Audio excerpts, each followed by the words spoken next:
SNMR Sridhar గారు రాసినటువంటి అరవింద నేత్ర 115వ భాగం. చుట్టూ ఒకసారి చూసి ఒక లోన్లీ ప్లేస్లో కారు ఆపాడు విక్కీ.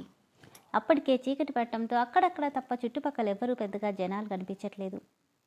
ఎలాంటి లిప్స్టిక్ వేయకపోయినా తేనెలూరుతూ చేస్తున్న ఎర్రటి పెదవులు, గాలికి సముద్ర కెరటాల్లా ఎగురుతున్న ముంగురులు మొహం మీద సందడి చేస్తుంటే, పక్కకి చెదిరిన పైటలో నుండి ఎత్తుగా కనిపిస్తున్న కుచద్వయాన్ని చూస్తూ, అబ్బా ఏమున్నావే దూర జాంపండులా అంటూనే ఆమెకి తగలకుండా తన చేతిని ఆమె తనువంతా తాకిస్తూ కోరికతో ఆమె పెదవులను అందుకోబోయాడు.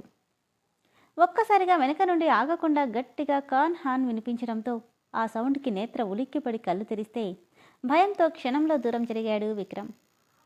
చెవిలో పేలిపోతాయేమో అన్నట్టుగా వినిపిస్తున్న సౌండ్కి, ఏమైంది విక్రమ్, ఈ సౌండ్ ఏంటి? ఏమో నేత్ర తెలీదు.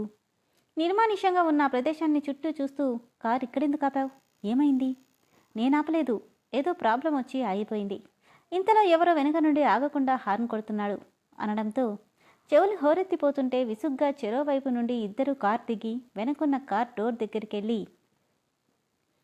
కోపంగా, ఏయ్ నీకసలు బుద్ధుందా, ఏంటి సౌండ్, ఎందుకిలా అంటుండగానే కిందకి దిగిన విండో గ్లాస్ నుండి కనిపిస్తున్న అరవింద్ని చూసి గొంతులోని మాటని అక్కడే ఆపేసింది నేత్ర.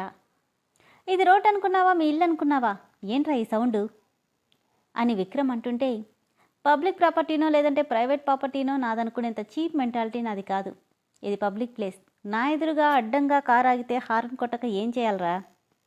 ఆ మాటకి కోపం పొడుచుకురాగా, ఇంత పెద్ద రోడ్ ఉందిగా, పక్క నుండి వెళ్ళొచ్చుగా.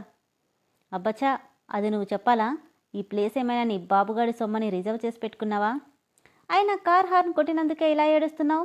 ఇంత లోన్లీ ప్లేస్లో కార్ ఆపి మీరిద్దరూ లోపలేం చేస్తున్నారో అంటూ నేత్రని చూస్తూ అడుగుతుంటే, షడప్ అరవింద్, నోరుంది కదా అని ఇష్టం వచ్చినట్టు మాట్లాడకు. నేనేమన్నానే?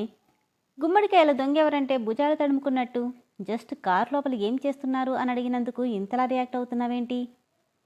అదంతా నీకెందుకురా, నోరు మూసుకొని వెళ్ళు. నేను వెళ్ళాలంటే నీ కారు తీయరా?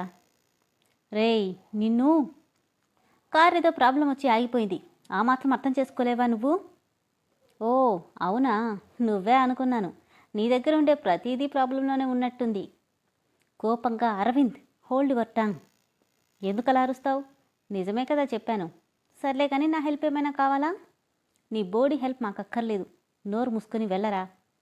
ఓకే, ఎవ్వరూ లేని లోన్లీ ప్లేస్, ఒక్కడే ఉన్నాడో ఇంకెవరైనా ఉన్నారో, అయినా నాకెందుకులే అంటూ నేత్రనే చూస్తూ కార్ స్టార్ట్ చేసుకుని వెళ్ళిపోతే, ఇడియట్, వీడు రాకుండా ఉంటే కథ ఇంకోలా ఉండేది అనుకుంటూ, నేత్ర మనం వెళ్దాం పదా. ఎక్కడికి? ఎక్కడికేంటి, ఇంటికి వెళ్ళొద్దా? కార్ రిపేర్ వస్తే ఇంటికి ఎలా వెళ్తావు? ఓ షిట్, మర్చిపోయాను అనుకుని, మరేం పర్లేదు, ప్రాబ్లం ఏంటో నేను చూస్తాను. ఒక్కడే ఉన్నాడో ఇంకా ఎంతమంది ఉన్నారో అన్న అరవింద్ మాట గుర్తొచ్చి, పర్లేదులే విక్రమ్, నేను బస్సులో వెళ్ళిపోతాను, నువ్వు ప్రాబ్లం ఏంటో చూసుకుని తీరిగ్గా ఇంటికి రా. బస్సులోనా? ఎందుకు నేత్ర, 5 మినిట్స్లో నేను క్లియర్ చేస్తాను. ఏదో ఆలోచిస్తూ, మరేం పర్లేదులే విక్రమ్, ఎటో బస్సు కూడా వచ్చేసింది కదా, బస్సు ఎక్కడం నాకేం కొత్త కాదు, పైగా టైం కూడా పెద్దగా ఏమీ కాలేదు, నువ్వు నిదానంగా రిపేర్ చేయించుకొని వచ్చేయి అంటూనే కారులో తన పర్స్ తీసుకుని బస్సు ఎక్కడం, వెంటనే బస్సు కదలడం జరిగిపోతే, ఛ ఏంటిది ఇలా జరిగింది అనుకుంటూ బస్సు స్టార్ట్ అయిన 2 నిమిషాలకి కారు స్టార్ట్ చేసిన విక్రమ్కి ఎవరో వెనుక నుండి బలంగా కొట్టడంతో కళ్ళు బైర్లు కమ్మి మూతలు పడిపోయాయి.